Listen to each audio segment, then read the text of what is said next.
यूं ही नहीं मिलती राही को मंजिल, एक जुनून सा दिल में जगाना होता है। यूं ही नहीं मिलती राही को मंजिल, एक जुनून सा दिल में जगाना होता है। और पूछा चिड़िया से कैसे बना आसियाना, पूछा चिड़िया से कैसे बना आसियाना, बोली भरनी पड़ती है उड़ान और तिनका तिनका उठाना होता है। अस्सलाम वालेकुम एंड नमस्कार दोस्तों, कैसे हैं?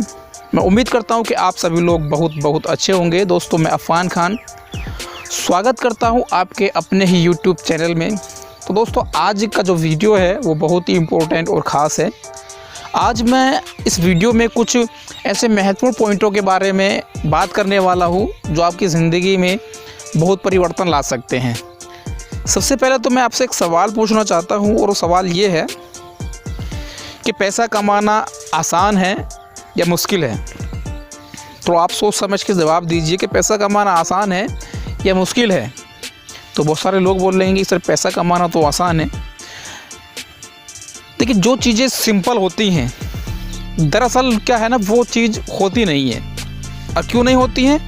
वो इसलिए नहीं होती है क्योंकि लोगों को लगता है कि जो चीज़ें आसान है उसको तो मैं कभी भी कर सकता हूँ आसानी से। जैसे मैं आपसे एक बात पूछना चाहता हूँ कि मॉर्निंग वॉक करना, सुबह सुबह टहलना, घूमना फिरना आसान है कि मुश्किल है? तो बोलेंगे आसान है। तो फिर कितने लोग करते हैं? यानी कि जो चीज़ें आसान होती हैं उन चीज़ों को लोग एक्चुअली क्या है ना, वो इसलिए नहीं करते हैं क्योंकि उसको वो कभी भी कर सकते हैं। और दूसरा क्या, जितने शादीशुदा लोग हैं उनकी लाइफ में कभी जानने के बाद में उनसे पूछना कि वो अपनी पत्नी को कितनी बार आई लव यू बोले हैं शादी के बाद। बोलते ही नहीं है क्योंकि उनको लगता है कि ये तो मेरी पत्नी है, मैं इसको कभी भी आई लव यू बोल सकता हूँ। हफ्ता, महीना, साल, कई साल गुजर जाते हैं लेकिन लोग आई लव यू नहीं बोल पाते क्योंकि उनको लगता है कि यार कभी भी इसको आई लव यू हम बोल सकते हैं। ऐसे नो, तो जो चीज़ें आसान होती है, जो चीज़ें सिंपल होती हैं, दरअसल क्या है ना, वो होती नहीं है। तो सबसे पहला पॉइंट तो ये है। दूसरा पॉइंट ये है कि ज़िंदगी में अगर आप कामयाबी हासिल करना चाहते हैं, एक बड़ा इंसान, एक सक्सेसफुल इंसान बनना चाहते हैं, तो सबसे पहले क्या है ना, आपको अपना कंपेयर करना, दूसरों से करना जो है ना, वो बंद करना पड़ेगा। कभी भी आपको अपना कंपेयर दूसरों से नहीं करना है, और ना ही कभी किसी से अपने आप को कम समझना है।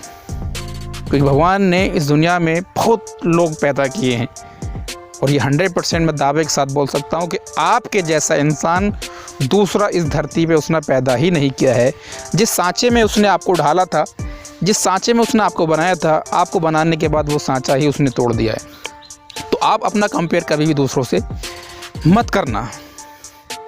और दूसरी बात यह है कि कभी भी जब आप काम को स्टार्ट करते हैं, आप लोगों को बिजनेस प्लान दिखाते हैं, अपने प्लान के बारे में बताते हैं, अपने प्रोडक्ट के बारे में बताते हैं, अपने काम के बारे में बताते हैं, तो लोग आपको बहुत बुरा भला बोलते हैं, उल्टा सीधा बोलते हैं, गालियाँ देते हैं, और आपको लगता है कि यार यहाँ तो मेरी इंसल्ट हो गई, बेइज्जती हो गई। देखिए, आपकी इंसल्ट हो सकती है, बेइज्जती हो सकती है, लेकिन कभी भी मैं दावे के साथ बोल सकता हूँ कि आपकी जो वैल्यू है, आपकी जो कीमत है, वो कभी कम नहीं हो सकती। अरे किसी का बाप भी आपकी वैल्यू को कम नहीं कर सकता यार। आप तो आप हैं। आप सोच रहे होंगे कैसे? चलिए, अगर आप फ्री हैं तो आप अपने ही घर पे एक्सपेरिमेंट करके देख लीजिए। आप अपनी जेब से 2000 रुपये का नोट निकालिए, और उस 2000 के नोट को निकालने के बाद आप किसी से पूछिए कि इसको कौन लेना चाहेगा, तो कोई भी इंसान बोलेगा कि मैं लेना चाहता हूँ। बच्चे से ही पूछोगे तो वो भी बता देगा, बूढ़े से पूछोगे वो बता देगा, जवान से पूछोगे तो वो भी बता देगा, क्योंकि 2000 का नोट है भाई, उसको कोई भी इंसान लेना चाहेगा। अब उसको करना, उस 2000 के नोट को अपनी मुट्ठी से बुरी तरह से उसको दबा देना, फिर पूछना कि आपको इसको कौन लेना चाहेगा। तो मेरा मानना, वो फिर भी बोलेंगे कि मैं इसको लेना चाहूँगा।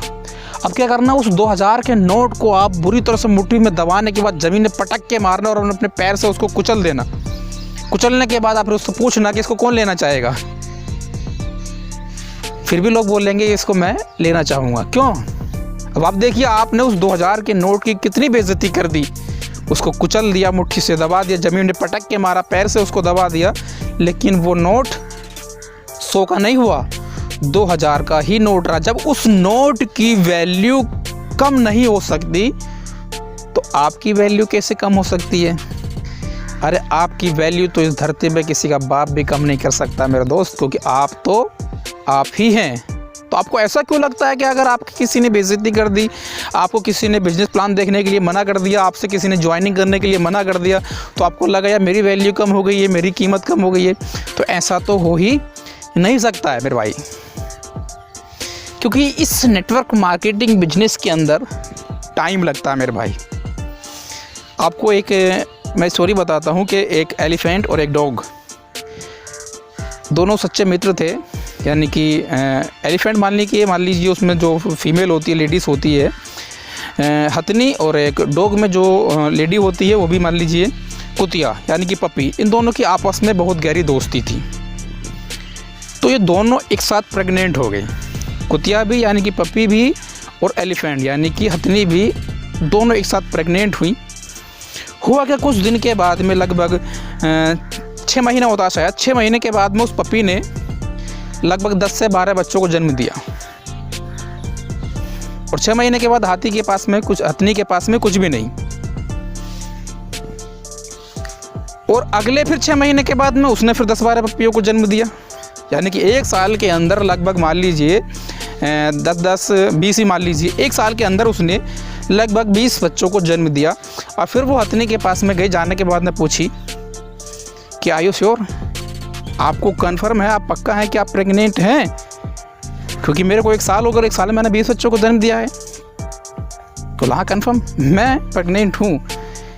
फिर क्या हुआ, 4 से 6 महीने के बाद में उसने फिर 10-12 बच्चों को जन्म दिया। और फिर से 4 से 6 महीने के बाद में फिर उसने 10-12 बच्चों को जन्म दिया। यानी कि 2 साल के बाद उस जो पप्पी है उसने लगभग मान लीजिए 30-35-40 बच्चों को जन्म दे दिया उस पप्पी ने। और वो पप्पी जन्म देने के बाद उस हथनी के पास जाती है कि आपको पता भी है कि आप प्रेग्नेंट हैं?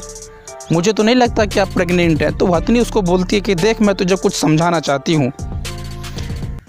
मेरे जो गर्भ में पल रहा है, सबसे पहली बात तो वो पप्पी नहीं है, वो कुत्ता या पिल्ला नहीं है। मेरे गर्भ में जो है ना वो हाथी पल रहा है, एलिफेंट पल रहा है। और जब उसका जन्म होगा और वो धरती पे गिरेगा तो धरती महसूस करेगी कि हाँ आज किसी का जन्म हुआ है। क्योंकि मेरे गर्भ में पप्पी नहीं पल रहा है, मेरे गर्भ में एलिफेंट हाथी पल रहा है। और जब वो कभी रोड क्रॉस करेगा तो लोग उस रोड पे जाम लगा लेंगे, क्योंकि जब वो रोड क्रॉस करेगा तो जितने भी निकलने वाले लोग होंगे वो स्टॉप रुक जाएंगे। सबसे पहली बात तो मेरे गर्भ में पप्पी नहीं हाथी पल रहा है।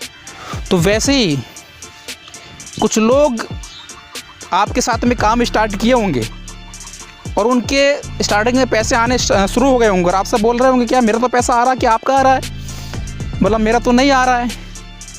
कुछ लोग आएंगे आपसे पूछेंगे यार मेरा तो आ रहा, आपका क्यों नहीं आ रहा? तो आप उससे कभी भी अपना कंपेयर मत करना यार। और लोग वही गलती करते हैं, अपना कंपेयर उससे करने लगते हैं कि यार उसका भी आ रहा, उसका भी आ रहा, उसका भी आ रहा, कि मेरा नहीं आ रहा यार पैसा। क्योंकि मैं आपको बता दूं कि नेटवर्क मार्केटिंग उसी के समान है। और जब आपका पैसा आएगा, जब आपको सक्सेस कामयाबी मिलेगी तो लोग महसूस करेंगे, लोगों को पता चलेगा कि हाँ कोई बंदा कोई बिजनेस करता है। जब भी फ्यूचर में कभी आपके पास में कोई व्यक्ति आए और बोले कि मैं महीने का 10,000, 15,000, 20,000 रुपये कमा रहा हूँ, कि आप कितना कमा रहे हैं? तो उसको बोलना भाई मेरे जो गर्भ में पप्पी नहीं पल रहा है, एलिफेंट हाथी पल रहा है। तो उसको बताना कि भाई ये पप्पी वाला मामला नहीं है, ये हाथी वाला मामला है, टाइम लगेगा। और जब आएगा ना तो लोगों को महसूस होगा, लोगों को पता चलेगा कि हाँ कोई इंसान है जो अपनी BMW से आ रहा है, अपनी फरारी से आ रहा है। तो दोस्तों कभी भी अपना कंपेयर आप दूसरों से मत करना यार। तो ऐसी बहुत सारी बातें लगभग मैं आपको बता चुका हूँ। आज के लिए सिर्फ इतना ही काफ़ी है। अगर आपको वीडियो पसंद आया हो तो आप लाइक कर सकते हैं, चैनल को सब्सक्राइब नहीं किए हैं तो उसको भी कर सकते हैं। मिलते हैं नेक्स्ट वीडियो में, तब तक के लिए जय हिंद, जय भारत।